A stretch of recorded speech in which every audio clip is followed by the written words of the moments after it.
friendly neighborhood, ImahX, and this is this week's weekend riff.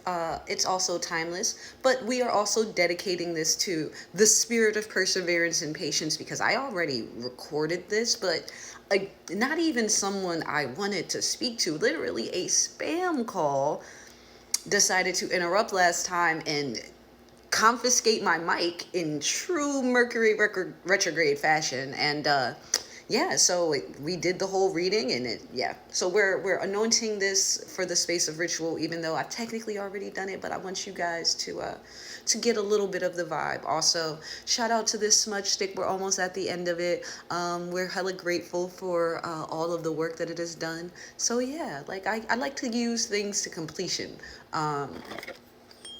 Because bro has been doing the work, and he's still got some left in him, so we're gonna use him up to the last drop, because it's grateful and appreciation in the true Native American sense of like when using everything and being mindful of your consumption within that space. But we're gonna go ahead and tuning fork 528 hertz, deep breaths, guys. That was a terrible one.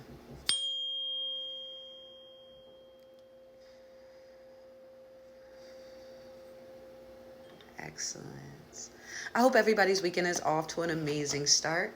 So we are going to go ahead and get into the reading for the collective energy, messages that are most poignant for us as we are navigating these times. So most high, ancestors, angels, spirit guides of the collective, what messages do you have for us?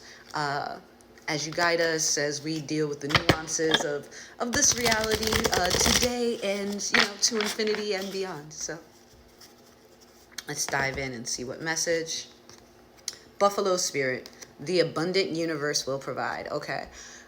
This is actually one of the cards that popped out earlier, which is why I was comfortable with reshuffling, because the abundant universe will provide, and what's for you is always going to be for you. And I trust that this is not novelty. This is card tricks. This is actual energy that is present and runs throughout the whole framework of reality, and is able to be tapped into if you just can tune in and tune up. Most people have to tune up in order to tune in, because reality will keep you at a low vibrational frequency. But the energy of gratitude helps you align to the spirit of opportunity. Because, like, think of it this way: if you were an energy, if you were, like, even you as a person, are you more likely to give something to someone who doesn't even value what they have, who takes the things that they have for granted? No, because you know that if you gave them more, it would only push them further down that slope. It's not like if they're not appreciative for the bare minimum things, they'll start being appreciative. That is actually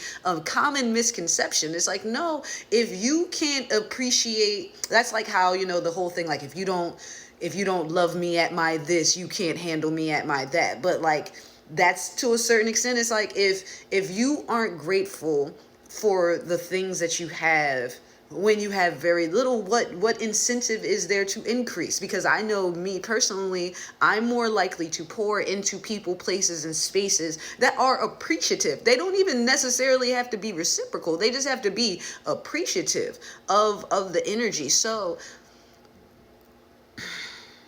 the abundant universe will provide. It will. It always will.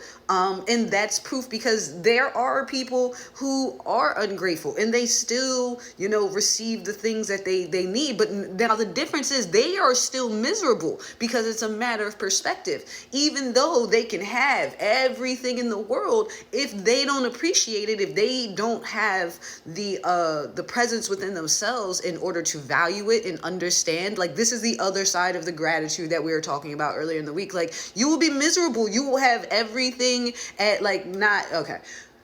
If people align in ways where they are not grateful, then they can have all of the riches in the world and still feel like things are missing, because the appreciation for it is what the joy is. People think the joy is in the attaining or in the having, but that's because we are, come from a very colonial conquest society, which is like, oh no, it's about achieving the goal. But there's something to be said for sustaining as an energy. What does it look like to sustain? What does it look like to grow things? What does it look like to not just conquer a space and then not give a crap about it? What does it mean to actually work in community, not in a conquering fashion, but in concert? What does that actually look like? And I like the buffalo spirit for that, because it was very sacred to the Native Americans, one of their primary foodstuffs, to the point that when the U.S. government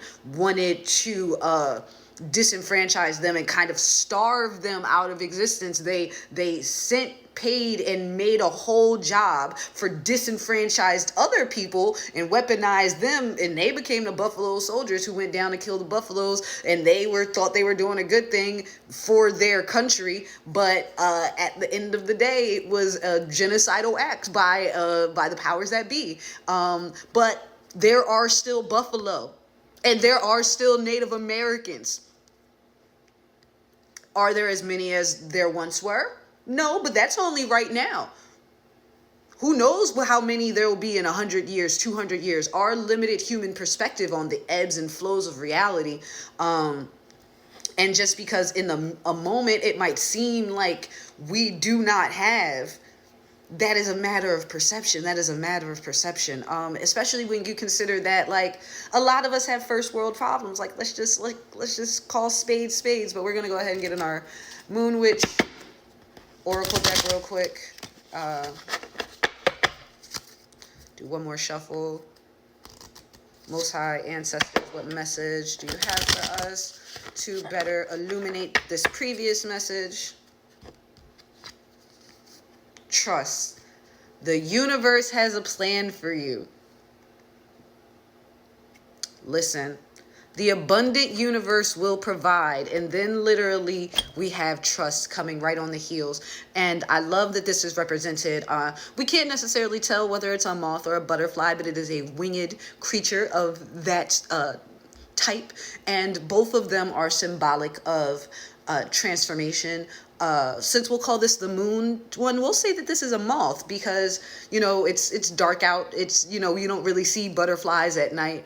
So we're going to say trust. And I like that it is we're interpreting it as a moth over a butterfly, because butterflies get a lot of play, because they out during the daytime and they're like more vibrant colors, but moths are equally as beautiful, and they are equally as relevant to the ecosystem, and they provide just as much, and they go through just as much of a transformation. They still have to go through that trusting period of chrysalis, where creatures that survival is usually predicated upon movement are stationary in a very vulnerable position for months at a time, with their bodies completely disintegrating into goo, in the hopes that they will make that transition. They all go into it trusting that they will make the transition. So be like the moth. Be like the moth, you know what I'm saying? Trust that what's for you is always going to be for you. Like, their destiny is to turn into, like, caterpillars, their destiny be to turn into moths. And is like, all things considered, they are going to achieve that aim as long as they are, in tune and allow for, they listen when their little moth ancestors tell them, no, put your chrysalis here, not there. It's just, certain things like that. Okay. And whoa, this guy, like, this is how this guy came standing up in the deck. So we have take a shot. Don't take 12, take 1, okay, maybe 2, and move on. And you are being shady. Watch out, ish could get ugly. So make sure that when we get this abundance and so forth, that we are celebrating it. Take a shot, but don't do too much celebration. Make sure you take a shot, not 12, but a couple. And then also make sure that you are paying it forward. You are remembering when you are this moth on the other side of transition that you used to be a caterpillar. Shout out to the homie who recently said that. His name is Phil on here. Check him out. But also, yeah, make sure that you are pouring back into the people, places, and spaces, because that's another part of gratitude, is paying it forward. So be blessed, be well, be naturally you, and I'll see you guys on Monday.